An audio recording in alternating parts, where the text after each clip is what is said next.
Hey there, everybody. My name is George. I'm the founder here at Extension Ecom, and today we'll be talking about how we helped our client go from a 6% year-over-year increase in their Amazon sales to a 143% increase in their Amazon sales so that you can replicate this and utilize the same exact strategies we did.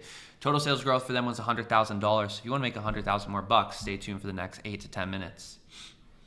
So sales results prior to working with us, sales were at about $72,000 and they were up about 6% compared to the prior year. So by no means was the company struggling. They were trending in the right direction, but they just felt like they could get more out of their business and they didn't have the time or the skill set to really do it. They needed to be focusing on other businesses that they had and also their Shopify channel.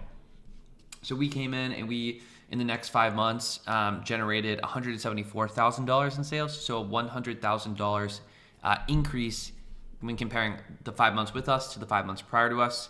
And that was a 143% year-over-year increase to sales. And that's really where, bringing in an expert team comes in. A, they got their bandwidth back. B, they had people that really understood the Amazon platform well, from listing creative to listing SEO to PPC, and it just helped grow their sales. So let's chat through how we did it. So how did we go about doing this? Well, we started by analyzing the account, and this brand had one primary ASIN driving all the sales. That ASIN was a premium product relative to the category and relative to Amazon, and all other products were an accessory of that main product. So based on this information, we went ahead and developed a strategy, and we wanted to focus on a clean listing from a creative perspective, rolling out new main images, new supporting images, new A+ content, and new brand stories so that when people arrived, it felt premium. They felt like they could trust it. They felt like they were getting their money's worth. Next up, we wanted to update SEO. We wanted to build out PPC to hit 2 portions of the funnel, both loyalty and purchase. And then we included some ideas on how we could upsell those accessories with their current product. Client loved it, gave us a thumbs up, so we went ahead and executed. So the creative services team focused on blending lifestyle imagery with infographics. The beauty about lifestyle imagery is people can envision themselves with that product in that environment using it. And it also just feels so much more premium than a Photoshop listing or a listing that just has a product rotated. I mean, we also paired in infographics with those lifestyle imagery to call out what makes this product unique, what differentiates it from its competitors. That way, that shopper feels like they're really on a premium listing and they have that trust and can understand why this product is priced higher. Next up, our marketing assistant team went out and refreshed their SEO. So they had emojis in them and we felt like it took away from the premium feel. And we also went in and included the current high search volume terms to make sure that they are indexing for all the correct phrases so that we can rank for them as well. Then our PPC specialist team created a strategy focused on both driving loyalty through branded terms, right? So during their season, we wanted to make sure we were capitalizing anybody searching for their brand that saw them on social media, that heard about them through word of mouth, that maybe previously purchased and wanted to grab an accessory. Starting at that bottom portion of the funnel is always key. And then we leveled up into the purchase portion of the funnel. And really, these are non-branded terms. Anybody searching for that exact product, we want to be visible top of search, and we want to drive our fair share of sales from the market.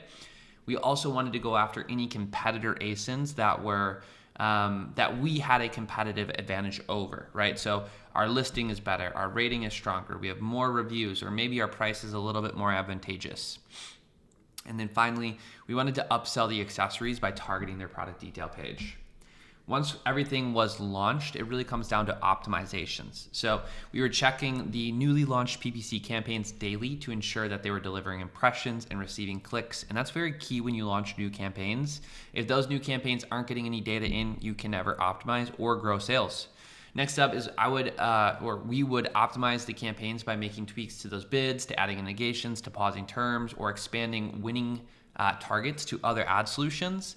And that was always based on a statistically significant sample size of data. So you always want to optimize based on, a high quantity of clicks and spend so that we know that we're pushing this console in the right direction. Finally, we had reporting. So we provided weekly and monthly reports to ensure the client was up to date on inventory levels, making sure that we do not go out of stock, because that's kind of key. You go out of stock, you can't, grow your sales, your organic rank tanks, etc. So finally, we had our Temple event, which was Prime Day. So we capitalized on Prime Day by utilizing a discount and made a larger push with PPC to pair with that discount, layering in remarketing campaigns to maximize those 2 days. Now, what ended up happening is we ended up seeing insane sales volume relative to anything we had ever seen before. You can see previous Prime Days here had a much smaller increase, and we just absolutely crushed it on Prime Days. The result here was, going back to that reporting piece, we did go out of stock, which is kind of the number one thing not to do on Amazon. So we fixed that by creating a duplicate FBM listing that day that we went out of stock, and we increased the quantity of FBM SKUs to ensure that people could still buy. They would just probably be buying a lower conversion rate due to the fact that it's not 2-day shipping anymore. This held down sales volume, held down organic rank, and helped hold us over while we shipped in more product to FBA.